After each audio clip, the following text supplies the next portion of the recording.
Después de haber analizado a las derechas alineadas con el antiguo régimen en esta serie de vídeos que estamos dedicando a la derecha política, tal y como la estudia Gustavo Bueno en su obra El mito de la derecha, publicada por Temas de Hoy en el año 2008, republicada por Pentalfa junto con El mito de la izquierda en el año 2021, después de haber dedicado también una serie de vídeos a las izquierdas políticamente definidas e indefinidas, ahora vamos a empezar a hablar de otras modalidades de derecha, en este caso las no alineadas con el antiguo régimen. En este primer vídeo nos vamos a dedicar a la derecha no alineada con el antiguo régimen más importante del siglo XX, toda la que se englobaría bajo ese epíteto extraño, oscuro y confuso llamado tercera posición. Y digo que es extraño, oscuro y confuso porque esa tercera posición se podría determinar en un montón de grupos que no tienen ningún tipo de conexión ideológica entre sí, pero por ello es mejor, para acortar el asunto, es decir, para no tener que dedicarnos a hablar del peronismo, del basismo o de los movimientos islamistas republicanos como el que se instauró en Irán en 1979 o en los años 60 en Libia a través de la revolución de Muammar Gaddafi, y para no hablar de otro tipo de movimientos a los cuales habría que dedicar un vídeo particular, vamos a centrarnos en la derecha no alineada interna al Estado, que utiliza los estados-nación canónicos para desarrollar sus planes y programas políticos y que parte de presupuestos que no son racionalistas ni son universalistas. Me estoy refiriendo a lo que genéricamente vamos a denominar el fascismo o los fascismos.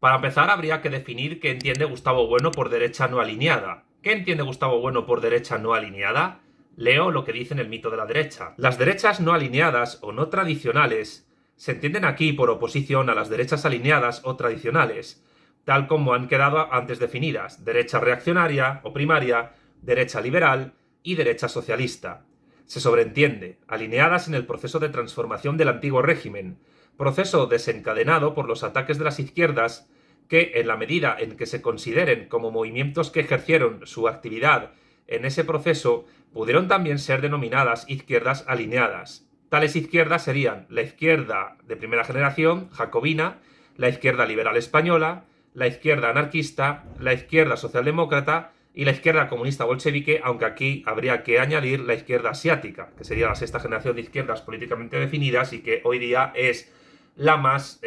fuerte de todas las izquierdas políticamente definidas, dejando aparte la izquierda indefinida, que es la más fuerte en el ámbito de las democracias liberal, burguesas, avanzadas, capitalistas. Pero ahora, como digo, vamos a hablar del fascismo, es decir, de una forma de derecha no alineada con el antiguo régimen que trata también, al igual que la derecha socialista o que el liberalismo, de no definirse a sí mismo como de izquierdas o de derechas, y que busca autodenominarse tercera posición, tercera vía. No hay que confundirla con la tercera vía de Tony Blair y Anthony Giddens, que es un desarrollo desmarxistizado y post-keynesiano de la socialdemocracia de Europa Occidental a finales del siglo XX, particularmente después de la caída de la Unión Soviética, y vamos a hablar del fascismo en un sentido clásico, aunque también hablaremos un poco del neofascismo. Y nos centraremos sobre todo en los ejemplos más paradigmáticos, que son el fascismo italiano, el género generador de todos los demás, el que inicia Benito Mussolini, el nacionalsocialismo que inicia Adolf Hitler en Alemania, y que, a juicio de Stanley Payne en su libro El fascismo, es la forma de fascismo más radical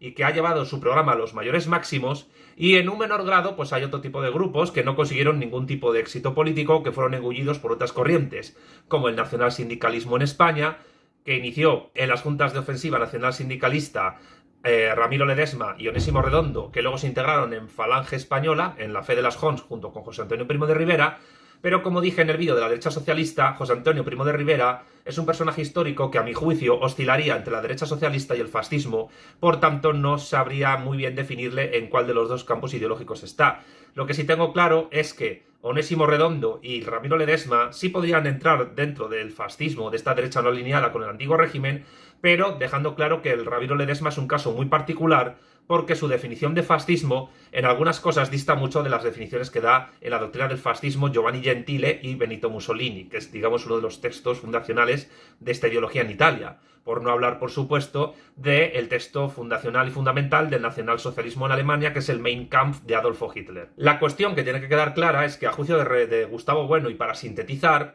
la gran diferencia entre las derechas alineadas y las no alineadas tiene que ver con su relación con la unión del trono y del altar y con la apropiación de la tierra propia del antiguo régimen. Las derechas alineadas con el antiguo régimen, reaccionarios, liberales y socialistas, de alguna manera tienen una relación con la unión del trono y del altar, y aunque en algunos casos es inviable que puedan recuperar el antiguo régimen, porque entre otras cosas es la derecha reaccionaria la que intenta hacerlo con mayor ahínco, con mayor definición, el resto de derechas alineadas lo que tratan es de salvar los muebles de las instituciones del antiguo régimen, bien sea de cierta nobleza, de alto clero y de una cierta monarquía. Las derechas no alineadas, en este sentido, son accidentalistas. Es cierto que el fascismo italiano, en una primera etapa, entre 1922 y 1943, que básicamente es el periodo que dura el fascismo clásico hasta que el Gran Consejo Fascista expulsa a Mussolini del poder, configura a Italia como una dictadura, pero bajo una monarquía, Víctor Manuel III, aunque luego es Víctor Manuel III el que consigue expulsar a Mussolini del poder, junto con el Gran Consejo Fascista. En este sentido, en un primer momento, los fascistas italianos son accidentalistas. ¿Qué significa esto? Accidentalista en política significa que le da un poco igual la forma de Estado, si monarquía o republicana. Aunque luego, durante la Segunda Guerra Mundial, se constituye de una manera muy breve y con una forma de aplicación política y económica muy limitada, la llamada República Social Italiana, que trató de impulsar lo que se llamó socialización fascista a través del exmilitante del Partido Comunista Italiano, Nicola Bombacci, que luego se volvió fascista, y que en realidad esa República Social Italiana no dejó de ser realmente una colonia del Tercer Reich alemán y siempre estuvo supeditada a lo que la Wehrmacht y lo que, de manera directa o indirecta, Adolf Hitler mandó sobre ese estado efímero. Hay que tener en cuenta además que en un primer momento el fascismo y el nacionalsocialismo chocaron en muchos puntos, entre otras cosas porque el fascismo italiano entiende el Estado como un fin en sí mismo, mientras que para el nacionalsocialismo el Estado es un medio para llegar a la comunidad racial aria, en un sentido de socialismo biológico, lo llamarían ellos, aunque ya dije en el vídeo de crítica de Gustavo Bueno al liberalismo económico que en un primer momento Hitler quiso llamar a su partido Partido Liberal, lo cierto es que el republicanismo fascista italiano fue tremendamente efímero. En el caso del nacionalsocialismo alemán, en la construcción del Tercer Reich, este se hace con dos características administrativas muy interesantes. La primera es que se construye el Tercer Reich después de haber ganado Hitler las elecciones en 1933, o mejor dicho, de haber sido proclamado canciller de Alemania, de República de Weimar, en enero de 1933, cuando también después del incendio del Reichstag, en el que se acusó falsamente a un comunista neerlandés de haberlo incendiado, los nazis se hacen con el total poder de Alemania, aplicando un estado de excepción continuo y constante que realmente jurídicamente nunca abole la República de Weimar, y que al mismo tiempo instituye la figura, entre comillas, jurídica del Führerprinzip. Esto significa que la palabra de Hitler se convertía en ley y, por tanto, a diferencia de la Italia fascista, no existían mecanismos legales que permitieran servir de pesos y contrapesos para expulsar a Hitler del poder en Alemania. Por tanto, una cosa curiosa es que el nacionalsocialismo en Alemania instaura una suerte de sociedad tribal donde Hitler es el jefe de la tribu, de la secta. Yo sostengo desde hace tiempo que el Partido Obrero Nacionalsocialista Alemán realmente fue una secta esotérica que se hizo con el poder imitando las formas fascistas de funcionamiento, en la cual los que estaban subalternos de Hitler, Goering, Himmler, Goebbels, Albert Speer, Julius Streicher, Alfred Rosenberg y los generales del ejército alemán y los gran burgueses que manejaban los Konzers en Alemania trataban de disputarse la gracia de Hitler para que ellos les colocaran en un momento dado. Algo que yo creo que a la larga explicó también la ruina del Tercer Reich, porque era insostenible a nivel administrativo que eso durara. Es decir, era distáxico a la larga, cosa que la Segunda Guerra Mundial demostró. Pero este vídeo no es un vídeo sobre historia del nazismo ni del fascismo italiano. Es un vídeo para tratar de determinar qué características tiene la derecha no alineada fascista respecto de las derechas alineadas con el antiguo régimen. Y aquí es donde viene la parte importante del asunto. En Italia tenemos en un primer momento una suerte de sociedad política monárquica que luego pasa a ser republicana, pero colonia de Alemania, un coloniaje que había llegado entre otras cosas porque, como he explicado antes, aunque había choques entre fascistas italianos y nacionalsocialistas alemanes en un primer momento, e incluso los italianos tratan de generar una internacional fascista que es un fracaso y que no llega a ninguna parte, es cuando los nazis austríacos consiguen acabar con la dictadura fascista en Austria, que sufre una crisis política tremenda después del asesinato del dictador Dollfuss y sobre todo con el Anschluss, es decir, la anexión de Austria a Alemania como parte del Tercer Reich, es cuando los fascistas italianos y particularmente Mussolini, por decirlo de alguna manera, se caga en los pantalones y ve que, como dicen algunos, la frontera norte del Mediterráneo, de la cultura católica latina mediterránea que sería Austria, cae en manos de los germánicos alemanes y aquello pues hace a Mussolini replantearse su política exterior y supeditarse a ese ser que en un principio despreciaba, que fue Adolf Hitler. Es entonces cuando en 1939 Mussolini adopta las leyes antisemitas que antes no habían tenido los fascistas, pues antes entre los fascistas italianos hubo bastantes militantes judíos, como por ejemplo Ettore Ovaza, entre otros, y algunos acabaron en campos de concentración, tanto en Italia como en Alemania. Es decir, que el racismo del nacionalsocialismo, que es intrínseco a la ideología, llega vía supeditación geopolítica a la Italia fascista en 1939, aunque sí es verdad, y esto también es una tesis que sostengo yo hace tiempo, debido a la forma en que se concibe el nacionalismo en el fascismo original italiano, que tiene un componente expansionista e imperialista depredador colonialista muy fuerte, el factor étnico fascista tarde o temprano era inevitable que llegara. Por tanto, en gran medida es el factor racista lo que impide que tanto el fascismo italiano como el nacionalsocialismo alemán puedan ser equiparables a formas de izquierda políticamente definida e incluso de izquierda indefinida, porque el racismo hace que ese proyecto sea imposible de ser universalizable. No es universalista. Al ser racista no es universal y por tanto se aleja del racio-universalismo. Al mismo tiempo se aleja del racionalismo filosófico porque tanto los fascistas italianos como los nazis alemanes defendieron siempre las filosofías irracionalistas del siglo XIX, de entre otros Schopenhauer, Friedrich Nietzsche, y del idealismo alemán, sobre todo de Hegel, Herder, Fichte, Schelling, etc. Al mismo tiempo asumían las teorías racistas y racialistas de Houston Stewart Chamberlain, el conde de Gobineau, etc. Y por supuesto también el llamado sindicalismo revolucionario de Georges Sorel, francés, que en ningún momento se declaró a sí mismo marxista y defendía el idealismo filosófico y el irracionalismo filosófico. Pero sin embargo, tanto el nazismo alemán como el fascismo italiano no tienen una relación alineada directa con el antiguo régimen en el sentido estricto de la palabra. ¿En qué sentido? Y es aquí donde quería llegar en mi exposición. En la Italia fascista, la monarquía de Víctor Manuel III indica que hay un trono, pero es un trono en el cual el rey supuestamente reina, pero no gobierna, porque quien gobierna es Benito Mussolini, aunque luego Víctor Manuel III es el que consigue en gran medida que a Mussolini se le expulse del poder en la Italia fascista, algo que luego a la larga costaría la llegada de la República Italiana, porque la monarquía en Italia estaba absoluta y completamente ya defenestrada y no tenía ningún tipo de seguimiento popular a finales de la Segunda Guerra Mundial. Y en el caso de la Alemania nazi, el Tercer Reich en ningún momento quiere constituir una suerte de Segundo Reich reconstituido, es decir, no quieren instaurar una suerte de monarquía absoluta ni de monarquía parlamentaria tipo la que había de origen prusiano en el Segundo Reich alemán, sino que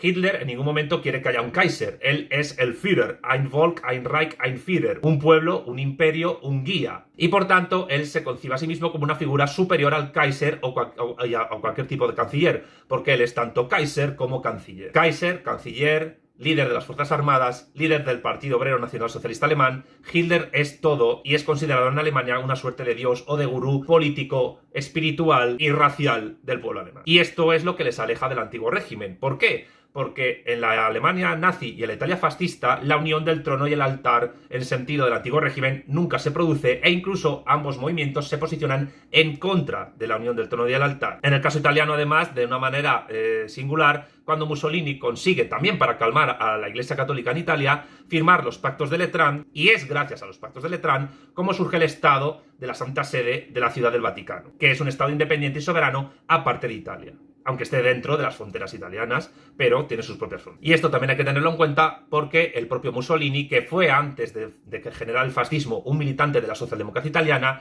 fue siempre, en toda su vida, ateo.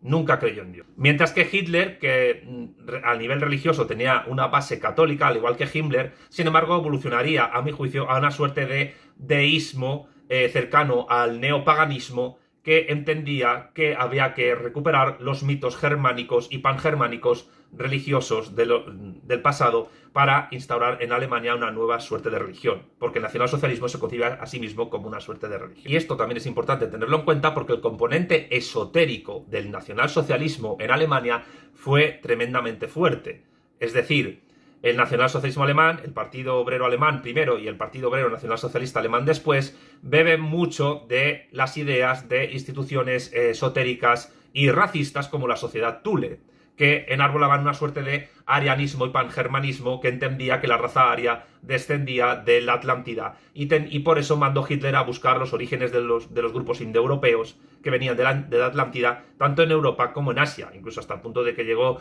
a estar en el monasterio de Montserrat en España buscando el Santo Grial el propio Himmler. Pero lo que está claro es que los distintos fascismos intentan, los exitosos en este sentido, no vamos a hablar de los que se instauraron en un sentido colonialista por parte de Alemania durante la Segunda Guerra Mundial, ni tampoco del nacionalsindicalismo, porque fue una rama del fascismo, a mi juicio, fracasada y subsumida por la derecha socialista que le ganó el terreno, lo dejó totalmente despersonalizado, al mismo tiempo que se aprovechaba de muchas de sus doctrinas y de muchos de sus militantes. Lo que quiero decir es que, respecto al trono y al altar, respecto del antiguo régimen, el fascismo italiano y el nacionalsocialismo alemán son revolucionarios, intentan instaurar un nuevo orden, pero respecto de las izquierdas políticamente definidas son contrarrevolucionarios y son radical y ferozmente antimarxistas, anticomunistas, aunque también son antiliberales, están en contra de la izquierda liberal y también antianarquistas, antianarcosindicalistas. Lo que no está para reconocer que en el caso del fascismo italiano también beban mucho o decían inspirarse en la Revolución Francesa y en los jacobinos, aunque también Mussolini reivindica a figuras como Simón Bolívar. Y hay que decir además que es curioso que Benito Mussolini recibe su nombre porque sus padres eran admiradores del político mexicano Benito Juárez. Veamos cómo Gustavo Bueno define esta relación entre las derechas no alineadas internas a un Estado, es decir, los fascismos, con el antiguo régimen.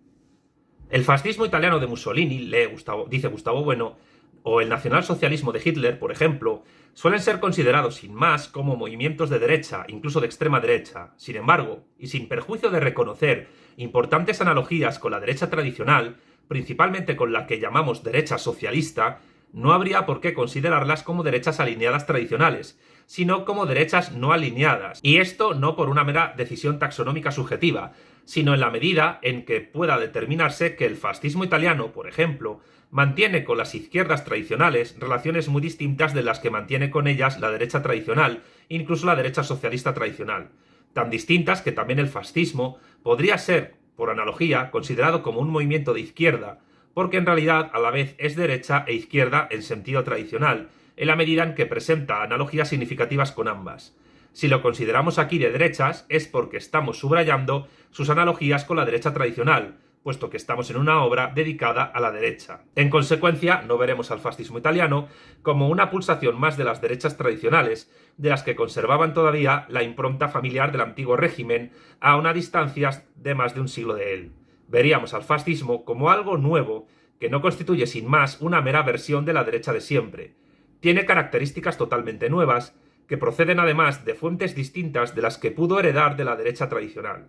Diversidad que quedaría groseramente encubierta por la clasificación perezosa del fascismo-nazismo como derecha llevada al extremo, como extrema derecha. Es decir, como la misma derecha de siempre, la sustantiva, la mítica, pero alquitarada y refinada en su constitutiva malignidad esencial. En cierto sentido, y esto ocurre también en algunas facciones del fascismo, de la misma manera en que son derechas no alineadas con el antiguo régimen, aunque tienen conexiones con el antiguo régimen y de alguna manera, por lo menos a nivel ideológico, pero no institucional, y suelen haber tenido mucha relación con la derecha socialista, sobre todo en España, la dictadura de Franco, pero también en la dictadura de Miguel Primo de Rivera, y es la figura de José Antonio Primo de Rivera la más ejemplar en esto. También, en cierto sentido, Bueno llega a decir que el fascismo podría ser considerado como una suerte de izquierda no alineada. ¿Pero no alineada con qué? No alineada con el racionalismo universalista y con la racionalización revolucionaria, polarización atómica que definí en los vídeos sobre qué es la izquierda y por qué es imposible la unidad de la izquierda, de la serie dedicadas a las izquierdas políticamente definidas. De alguna manera, los fascismos serían,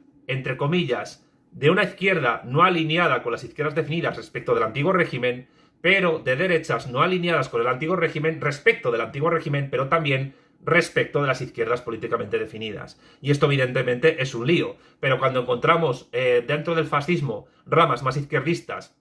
y ramas más derechistas, entre las izquierdistas podríamos denominar al ya mencionado Ramiro Ledesma, o por ejemplo el strasserismo en el seno de la Alemania nazi, que al final fue totalmente condenado por Hitler, o por ejemplo el nacionalbolchevismo de Ernst Nikisch, e incluso la revolución conservadora que luego inspiró al grupo Gres neofascista en Francia. Sin embargo, respecto de las izquierdas políticamente definidas, los fascismos son de derecha porque no comparten en absoluto los dos elementos fundamentales que tienen que tener, según Gustavo Bueno, las izquierdas políticamente definidas, que son el racionalismo universalista, es decir, parten de filosofías racionalistas, sean ilustradas o sean materialistas, y son universalistas porque se trata de proyectos dirigidos a todos los hombres sin excepción, y porque no realizan una racionalización revolucionaria por polarización atómica. Es decir, los fascismos no reconstruyen los estamentos del antiguo régimen en un nuevo sentido, destruyéndolos, igualando a los sujetos, sino que lo que hacen es instaurar unos nuevos estamentos que en algunos casos ningún tipo de relación tienen con los estamentos tradicionales del antiguo régimen. Por tanto, el fascismo es una revolución respecto del antiguo régimen, pero una contrarrevolución respecto de las izquierdas políticamente definidas. Y curioso, lo que más se parece ideológicamente al fascismo en este sentido, es decir, que también es una revolución respecto del antiguo régimen, pero una contrarrevolución en gran medida respecto de otras izquierdas políticamente definidas, es el liberalismo y particularmente la derecha liberal. Por tanto, el liberalismo y el fascismo comparten un rasgo fundamental, y es que ambas ideologías tienen elementos de izquierda y elementos de derecha, y al mismo tiempo no son de izquierda y no son de derecha. O mejor dicho, los fascismos no son de izquierdas ni de derechas, aunque tengan elementos de ambas, y los liberalismos son al mismo tiempo de izquierdas y de derechas. Algo que se complica mucho más cuando encontramos corrientes que derivan del liberalismo en las llamadas derechas extravagantes, como veremos en el siguiente vídeo. Pero una cuestión importante a nivel metodológico de la exposición de Bueno. ¿Por qué distingue derechas no alineadas internas a un Estado y derechas extravagantes en las derechas no alineadas también? Cuando mantenemos el carácter esencial de la capa basal y de la capa cortical junto con la conjuntiva en la estructura de un Estado, no cabe equiparar o enfrentar políticamente los partidos del Estado en el que se constituyen como partidos internos con los partidos de otro Estado, aun cuando los partidos de diferentes Estados puedan mantener afinidades o semejanzas o incluso coaliciones internacionales. Pero tampoco cabe equiparar los partidos internos con otros denominados partidos surgidos en ese Estado con voluntad de separarse de él, sin que la separación se haya producido. Podríamos llamar extravagantes a estas facciones o partidos fraccionarios, porque ellos no forman propiamente parte de ningún Estado realmente existente, sino que están arraigados en una parte del territorio de un Estado real del que pretenden segregarse para constituir otro Estado independiente. Es decir, y esto es importante, la derecha extravagante no alineada con el antiguo régimen se diferencia de las derechas internas no alineadas con el antiguo régimen, es decir, los fascismos se distinguen de las derechas extravagantes, a excepción, si acaso, del nacionalbolchevismo, que estaría a medio camino entre las derechas internas, el fascismo y la derecha extravagante por su defensa del derecho a autodeterminación. Como digo, los partidos de derecha extravagante quieren romper el todo de las naciones políticas canónicas que han construido las izquierdas políticamente definidas o incluso las derechas tradicionales, alineadas. Sin embargo, las derechas internas no alineadas a un Estado, los fascismos, se enfrentan con otros partidos políticos, tanto de derecha alineada como de izquierda definida, para hacerse con el todo, con el Estado-nación construido canónicamente. Digo de paso de nuevo, a excepción del nacionalbolchevismo, que defiende la autodeterminación. Sin embargo, como ya he dicho y según Gustavo Bueno, los fascismos tienen elementos de izquierdas en el sentido de que son revolucionarios respecto del antiguo régimen y en algunos casos incluso plantean economías de tipo socialista. Ahora bien, también es cierto que estos partidos fascistas no buscan construir proyectos identificados como de derecha socialista, es decir, no tratan de construir una revolución desde arriba para evitar la revolución desde abajo. En todo caso, lo que querrán hacer es una revolución transversal de arriba abajo y de abajo arriba que instaure un nuevo orden, el orden del fascismo en Italia o del nacionalsocialismo racista ario en Alemania. Pero ese nuevo orden que es revolucionario respecto del antiguo régimen y está a la izquierda de ese antiguo régimen, sin embargo, está a la derecha de las izquierdas políticamente definidas porque no busca construir naciones políticas canónicas, ni busca proyectos racio-universalistas, sino que busca proyectos particularistas que tengan o bien al Estado como un fin en sí mismo, la famosa frase de Mussolini, todo dentro del Estado, nada fuera del Estado, nada contra del Estado, o proyectos que utilicen el Estado como un medio para articular un gran Reich imperial racista. Y evidentemente que el racismo es un elemento que distancia completamente a los fascismos de las izquierdas políticamente definidas, aunque algunos dirán que realmente el fascismo italiano no era racista y que incluso el nacionalsocialismo no lo era, porque lo único que defendía era la no mezcla de razas y el respeto entre todas ellas. Pero sin embargo no hay mayor elemento de racismo que la condena del mestizaje sexual, que es la prueba de fuego a nivel de especie humana para determinar si una ideología es racista o no, a mi juicio. Si una ideología no defiende el mestizaje sexual e incluso lo condena y lo trata de evitar, esa ideología es racista y por tanto no es universalista. Si una ideología no tiene ningún tipo de problema respecto del mestizaje sexual, lo aprueba, lo tolera o incluso lo fomenta, esa ideología es ciertamente universalista, sea religiosa o sea atea y materialista. Y esto digo porque algunas veces han colocado por ahí fotos de la Wehrmacht del Tercer Reich durante la Segunda Guerra Mundial, donde aparecían soldados al servicio de Hitler que eran negros, asiáticos, hindúes, etc. Pues bien, es cierto que esas personas de esas etnias, de ese color de piel, estaban a las órdenes del Tercer Reich, entre otras cosas porque eran claramente anticomunistas. Pero hay que tener en cuenta también que el modelo social que quería implantar Hitler en Alemania, en su Reich imperial, era el modelo del Imperio Británico. Y las tropas del Imperio Británico también eran multiétnicas, multirraciales, ¿no? Y en las cuales te encontrabas también blancos, negros, hindúes, mestizos, asiáticos, etc. Pero nunca mezclados y siempre habiendo una jerarquía, igual que en la Wehrmacht alemana. Y esto tiene que quedar claro porque el modelo social que había instaurado el Imperio Británico, de claro cariz racista y depredador, era el que quería seguir Alemania, el que quería seguir la Alemania de Hitler. Y por ello era prácticamente inviable que a las altas esferas del ejército alemán llegaran esos soldados negros, asiáticos o hindúes. Y esto también se puede hacer notar cuando se sabe que el Tercer Reich quería instaurar en Europa del Este una suerte de Raj como el que tenían los británicos en la India. Es decir, los nazis querían convertir a Europa del Este en una colonia agraria del Gran Reich Nacionalsocialista Alemán, previo sometimiento a los pueblos eslavos de Europa del Este como esclavos o como siervos.